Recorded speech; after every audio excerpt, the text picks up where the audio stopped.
As we know, the PCB contamination discovery here at Burlington High School in the fall of 2020 is what prompted the statewide PCB school testing program established by law in 2021. Now, if settled or won, this lawsuit could not only help offset the $190 million price tag to demolish and rebuild the Burlington High School, it could also help cover the costs for remediation and mitigation efforts at all Vermont schools with PCB contamination. We have sued Monsanto for creating, marketing, selling, and distributing the toxic chemical substance known as PCBs.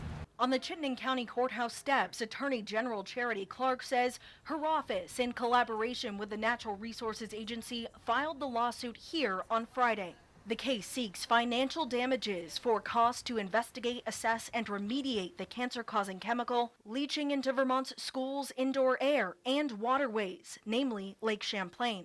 I want Vermonters to know this could be a long fight, and there are no guarantees with litigation, but we are in it for the long haul. 321 Vermont schools are legally obligated to participate in the state's PCB testing program. So far, 50 schools have undergone sampling, and about 30%, or at least 13, have detected levels requiring contamination cleanup. The AG's Environmental and Public Protection Division Chief Justin Kolber contends internal memos prove Monsanto knew for years before the EPA banned PCBs in the 1970s the synthetic lubricant was dangerous. Monsanto told its own employees, hey, don't eat lunch in the PCB manufacturing floor, because our own medical director said, quote, we know PCBs are toxic.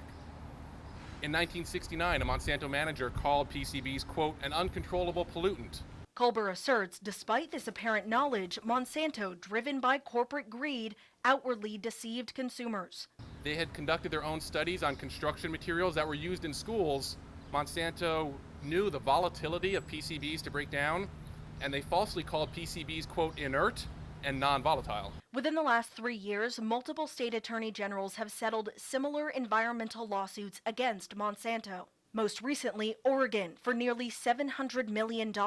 Before that, Ohio, Washington, and New Hampshire also for substantial sums. Cases are currently unfolding in New Jersey, Illinois, and Maryland. It's deeply telling that they've settled these other lawsuits for significant amounts of money. Vermont Law and Graduate School professor Christophe Courchain notes, while these other lawsuits focus largely on waterway contamination, Vermont's lawsuit uniquely also targets PCBs ubiquitous in older construction materials. And this additional component broadens the lawsuit, makes it a bit more specific in terms of the types of costs that the state is incurring.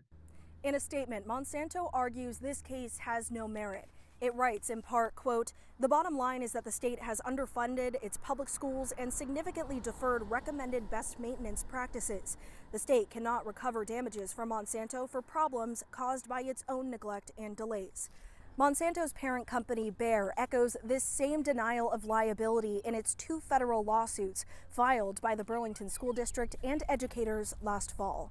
In Burlington, Christina Gesford, Channel 3 News.